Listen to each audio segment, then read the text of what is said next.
Have you ever met someone who seems to complain about everything? The weather, their job, the traffic, even the smallest things in daily life. Sometimes it feels like nothing is ever good enough for them. Or maybe, just maybe, you've caught yourself doing the same. Let's be honest, complaining is something we've all done. But have you ever wondered why some people do it so often? What's happening inside their mind? Psychologically, complaining isn't always about negativity. It's actually a form of emotional release. When people feel powerless or overwhelmed, their brain looks for ways to regain control.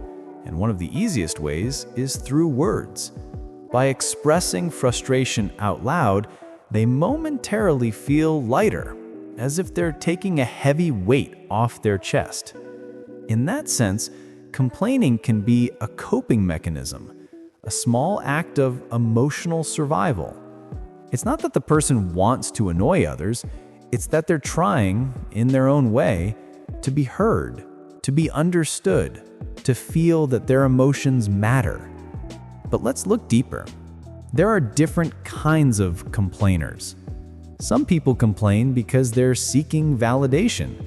They want someone to listen and say, "Yeah, I get it, that's tough." Others complain because they have high expectations of themselves, of others, of life. And when reality doesn't meet those expectations, frustration spills out through their words. Then there are people who grew up in environments where complaining was a form of communication.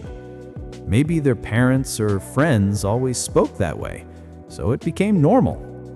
Over time, the brain learns that expressing dissatisfaction equals attention or emotional connection, even if it's negative attention.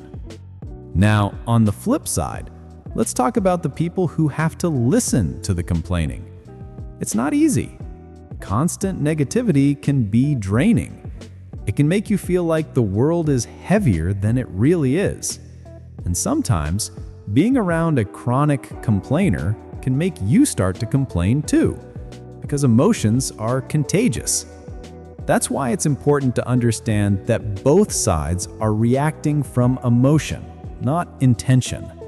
The person who complains isn't always aware of how they sound. They're venting. And the person who listens isn't wrong for feeling tired. They're protecting their own peace. The middle ground?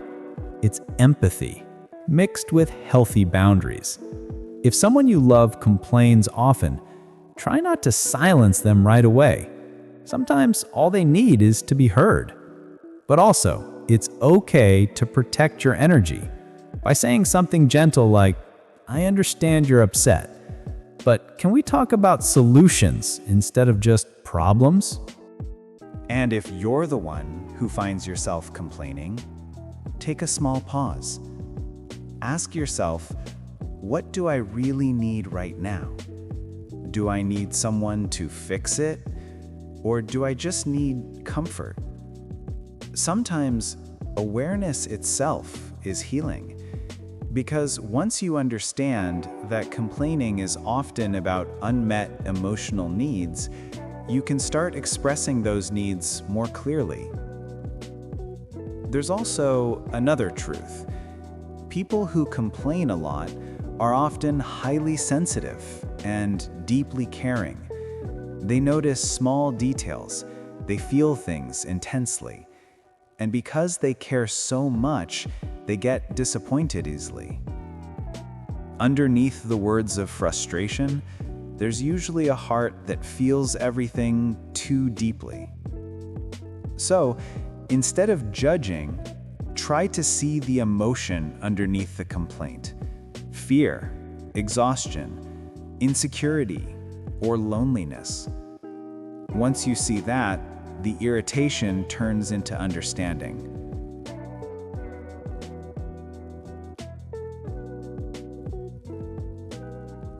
Still, for anyone who complains often, there's a gentle reminder here. Your voice deserves to be heard, but your peace also deserves to be protected. You don't have to carry the world's weight in your words. Sometimes silence and reflection can heal more than venting ever could. And for those listening, don't lose compassion. Behind every complaint is a person trying to make sense of their pain. And sometimes all it takes to help them soften is a moment of kindness. In the end, both the one who complains and the one who listens are human, both searching for connection, both longing to be seen. When we meet each other halfway, when we speak and listen with empathy, complaining transforms into communication. It becomes less about the problem and more about being human together. So, next time you or someone you love starts to complain, pause and look beneath the words. You might just find a heart asking quietly for understanding. You are not wrong for feeling tired, and you are not wrong for feeling too much. You're simply learning how to balance your emotions in a loud and chaotic world. And that's strength. You are growing, even through your frustration. Are you someone who finds yourself complaining often, or do you know someone who does? Share your thoughts in the comments. Let's talk about it together, understand each other better, and grow side by side.